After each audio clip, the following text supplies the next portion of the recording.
What's up, everybody? How's it going? Just here outside of Albany, we're at Ambest right now, just across from the Fultonville, TA. We just delivered a field generator, and I say we, this is Lenny.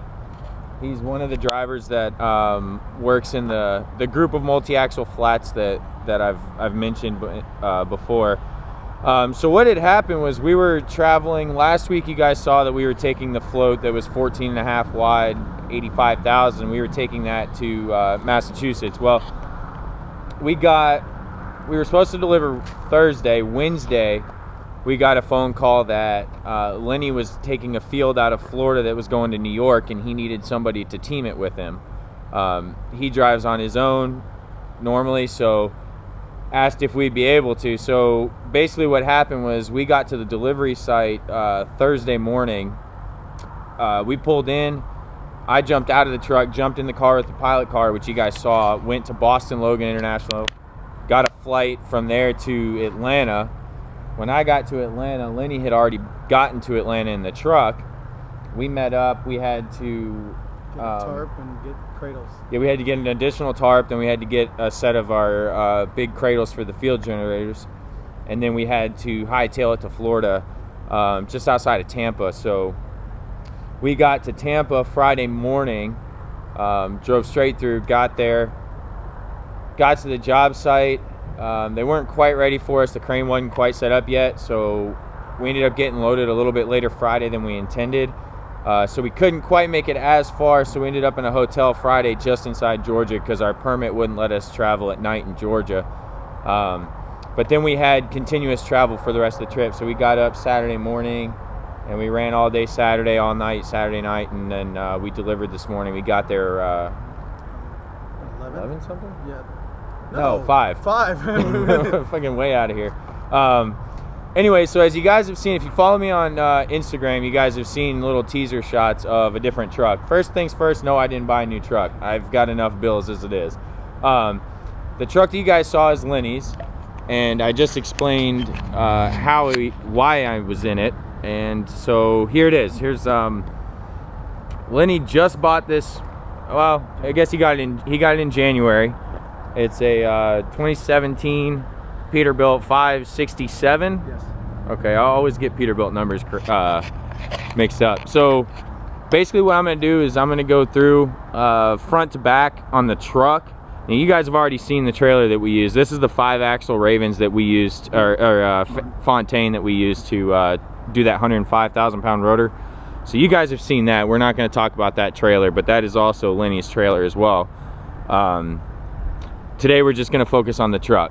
So 2017 567. 600 horse Cummins. Okay, yeah, go through. What's the motor that it's got in it? 600 horse Cummins, 18 speed, 391 rears,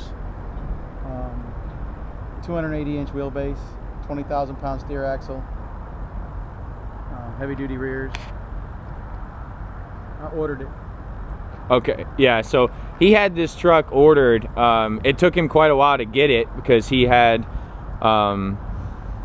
you know, when you have a truck built, you have the opportunity to really go through and make it exactly what you want. Lenny's been trucking for a long time, and he's been doing heavy haul for a long time. So after a while, you start to realize what it is that you really want in a truck. And Lenny had the opportunity to have this truck ordered the way he wanted it, and that's what he did. And I'm telling you, it's a gorgeous truck. It runs great. It drives great. The interiors, I mean, it's a totally different machine than the Battleship, but it's a great truck.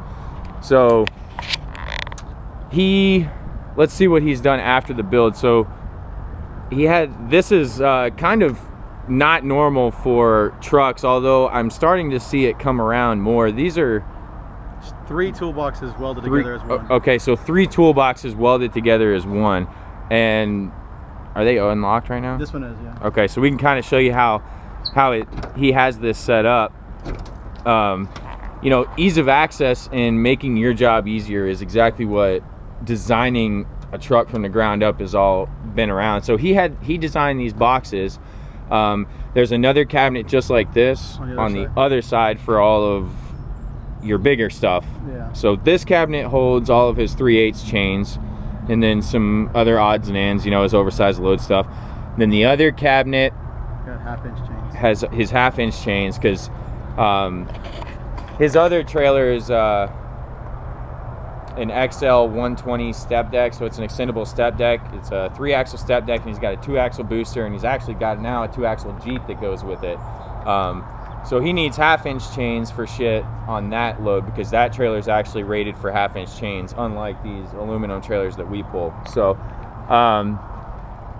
anything else special about the truck you want to tell him? I mean, he's got, he basically set this truck up to be able to do anything that he wants. So it'll haul, you know, he can hook to the flatbeds. He can actually move the fifth wheel back far enough to hook up to our stretch trailers, which have a really narrow transition.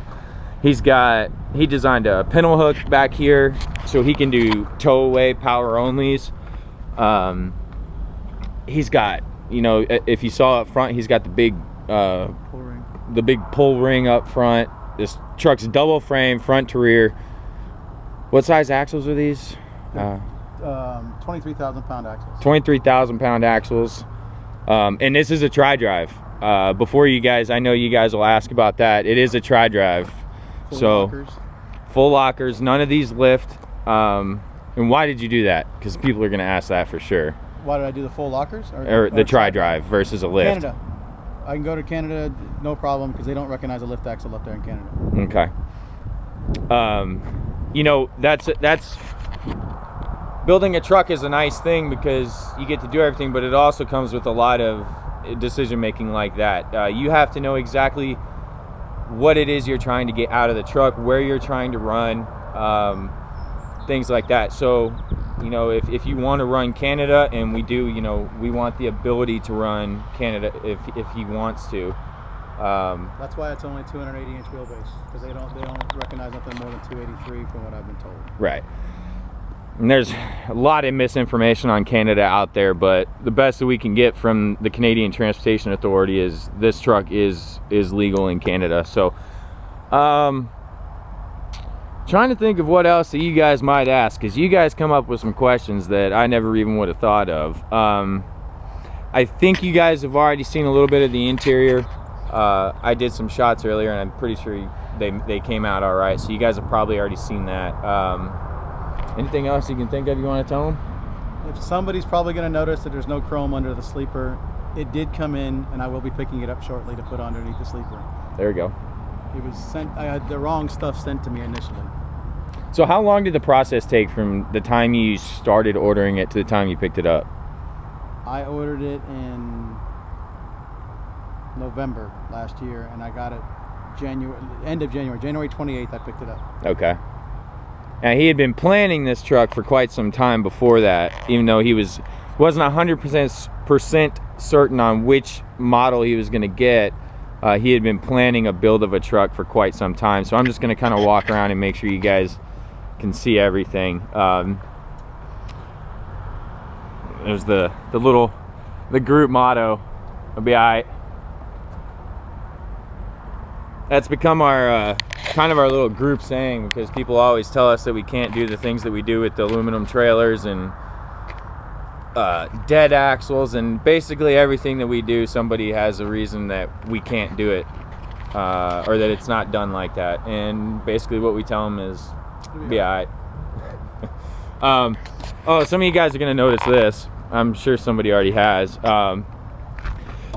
He's got cameras on either fender, and then he's also got a dash cam up here, and you have another camera that's going to go in the rear somewhere. In the rear window. Okay. Shine back. So he's got this little rear window here on his sleeper. It's real dirty, so, but inside that window he'll mount the other camera, and it'll shine backwards onto the trailer and stuff. So he's got these. Boy, them suckers are bright. I blinded the crap out of a cop last night with them while I was trying to come around a corner. So those, I know I've already taken a shot of this, and you guys have seen this, and you're probably wondering what that screen was for. So when I showed you this screen, this is where those little cameras show up. So the one that was up here in this corner was the that's the front camera that's mounted on the back side of this. And then here's the driver side and passenger side spot cameras. So those will show you exactly what a spot mirror will show you, basically. You can start to see the trailer a little bit in turns. You can definitely see cars that are, cars love to ride right next to the front wheel of these trucks, and you can see them right there. So it's actually pretty nice. It's the first time I've ridden in a truck that had a camera system like that, and I liked it. So yeah. Anything else you can think of? No, I can't. No? No, How was teaming? I hate teaming. The first day that we got on the road, you know, my Pops and I, obviously we team all the time, so I'm used to sleeping in a truck, and I can sleep anywhere, and so is Pop. I don't think he slept a wink the first night that we teamed. So he drove all the way to Atlanta.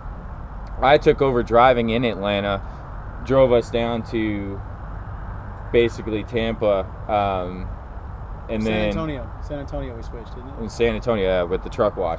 And then he drove in, and we were both just beat by the time.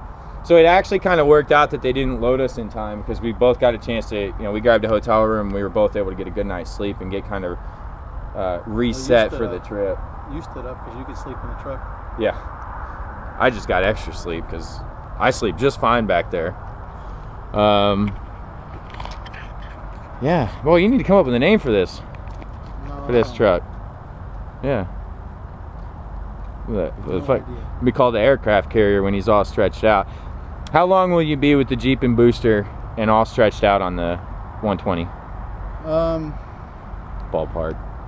All the way out, probably around 142, 143, stretched out all the way.